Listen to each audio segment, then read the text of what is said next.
अस्सलामुअलैकुम रहमतुल्लाहि व बरकातुहू। आपको बाबा लफ्ज़ में खुशामदीद है। आज हमारे बाबा हमारे लिए बहुत ही मज़ेदार बारबेक्यू प्लेटर बना रहे हैं। प्लेटर में बाबा ने बिहारी बोटी, यमी क्रीमी मलाई बोटी, मज़ेदार चिकन टिक्का और सॉफ्ट और जूसी चंदन कबाब। अगर आपको इसकी रेसिपी अलग अलग चाहिए तो आप चैनल पे जाके ले सकते हैं। चलते हैं टिक्का की तरफ।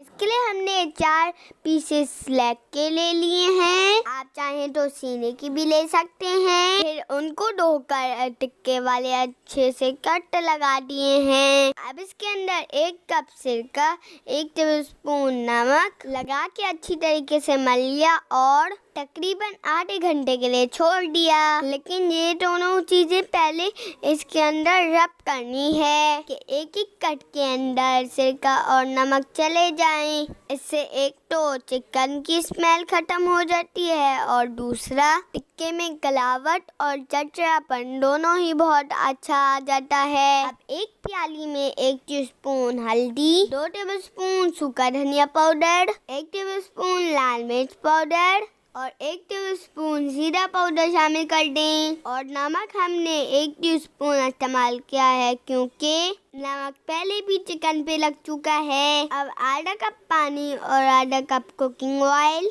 और हाँ, हम जल्दे का रंग कैसे भूल सकते हैं। जल्दे का रंग 1/4 टीस्पून डालकर इसका पहले गाढ़ा सा पेस्ट बना लें। थोड़ी देर छोड़ लें। जब ये अच्छी तरीके से फूल जाए तो यानी सारे खुश्क मसाले पानी जब्स कर लें तो इसमें तकरीबन 4 टेबलस्पून पानी और शामिल कर दें। अब इस बने हुए पेस्ट और 1 टेबलस्पून लहसुन अदरक को आधा घंटा पहले मैरिनेट हुई हुई चिकन पर अच्छी तरीके से मल लें। अब इस चिकन को कम से कम 2 घंटे के लिए फ्रिज में मैरिनेट करके रख दें। फिर इन्हें मोटी वाली चिपटी सीकों पर लेग की हड्डी की तरफ सहारा देते हुए पिड़े लें। इस तरह से चिकन को सीख के अंदर डालने से बारबेक्यू करते हुए चिकन इधर उधर भागेगी नहीं। मिर्च और नमक की मिकदार आप अपनी मर्जी से कम या फिर ज़्यादा कर सकते हैं। अब कोयलों को अच्छी तरीके से ढका लें और को उलट पुलट करते हुए सेक लें। मगर हाँ, ख्याल रखेंगे जब टिक्के हाफ डन हो जाए तो मसाले का गीलापन खत्म हो जाए तो जो बचा हुआ मसाला हमारे डिश में रह गया होगा उसमें आधा कप घी शामिल कर दें और किसी कपड़े या फिर ब्रश की मदद से ये सॉल्यूशन हाफ डन टिक्कों पे लगाएं। इससे आपके टिक्कों का रंग और जायका दोबारा हो जाएगा। बस याद रखेंगे को मसलना नहीं है, बस मसाले को हल्के आंच से लगाना है। इसको फुल डन पकाने के बाद प्लेटर में उतार लें। चलते हैं दूसरी रेसिपी की तरफ जो है मज़ेदार मलाई बोटी। आपको आधा किलो मुर्गी की थाई के हिस्से की बोनलेस चिकन चाहिए। इसके अंदर आपको 1 टेबलस्पून हरी मिर्चों का पेस्ट, 1 टेबलस्पून लहसुन अदरक का पेस्ट, आधा टेबलस्पून नमक, आधा टेबलस्पून सफेद जीरा पाउडर, आधा कप दही बहुत खट्टी नहीं होनी चाहिए, बस नॉर्मल हो, 1 चौथाई cup mayonnaise, half cup cream. अगर टेट्रा पैक वाली इस्तेमाल करें तो ज़्यादा बेहतर है। बेकरी वाली क्रीम थोड़ी पतली होती है। हमारे बाबा बीच में हर चीज़ की मिक्सिंग करते रहते हैं। अगर आप चाहें तो सारी चीज़ें एक साथ डाल के मिक्स कर लेंगे।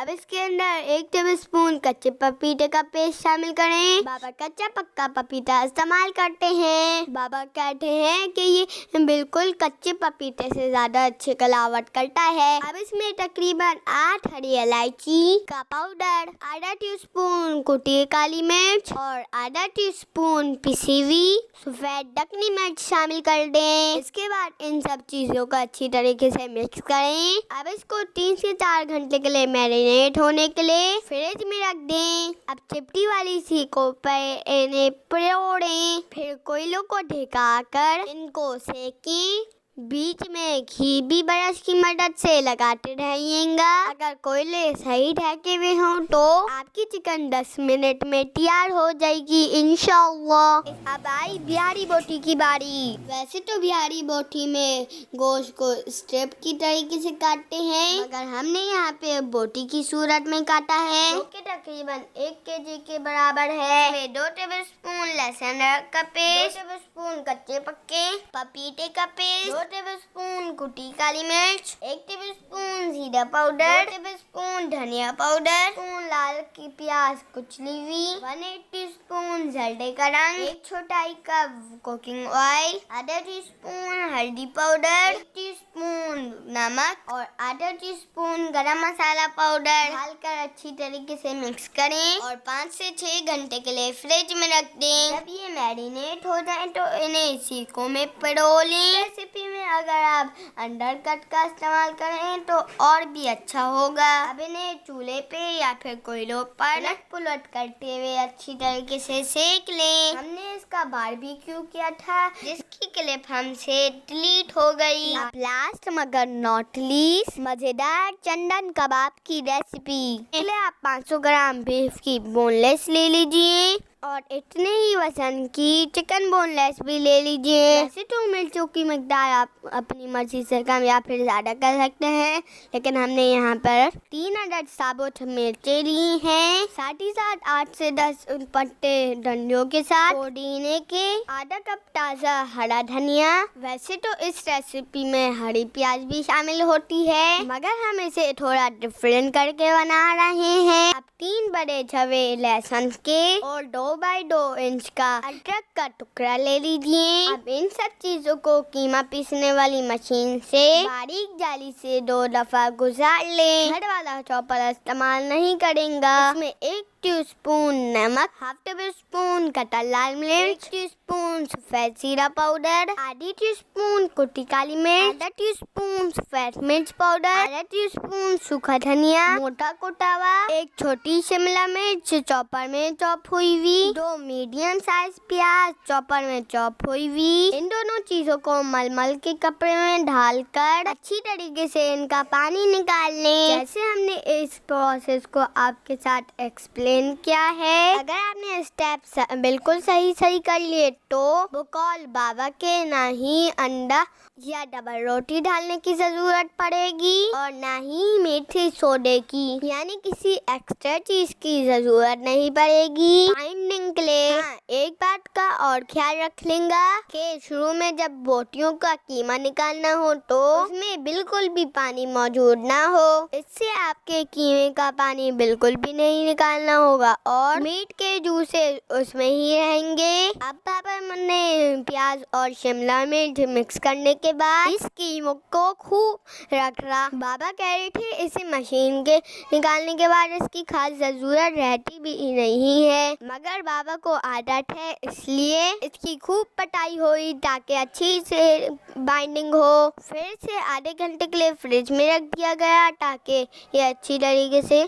ठंडा हो जाए। फिर इन्हें गोले बना के सीकों पे चढ़ाया गया और उंगलियों की खास टेक्निक से इसको फिक्स करके निशान लगाए गए। बाबा कह रहे थे अगर आप गोले बना के नहीं लगाएंगे तो ये कबाब लंबे लंबे बनेंगे, मगर हमें इनको छोटा कबाब बनाना है तो हमें इसको बॉल की सूरत में ही बनाना होगा ताकि एक ही सीख पे 3 से 4 कबाब उतर सके। नंबर ऑफ कबाब आपकी सीख और अंगीठी पे डिपेंड करते हैं। हमने सीखों वाला प्रोसेस आपको थोड़ा स्लो में समझाया है ताकि आपको अच्छी तरीके से समझ आ जाए। अब इन्हें अंगीठी पे उलट पुलट करके सेकते रहे। हाँ, बाबा ने इन्हें बीच में कपड़े की मदद से घी भी लगाया था। जब कबाब कोने छोड़ने लगे तो इन्हें प्लेट में उतार लें। लीजिए, आपका मजेदार बारबेक्यू प्लेटर तैयार है। इसे बनाइए और हमें दुआ में याद रखें। अगर आपको वीडियो पसंद आई हो तो वीडियो को लाइक करें, चैनल को सब्सक्राइब करें और कमेंट बॉक्स में ज़रूर बताएं।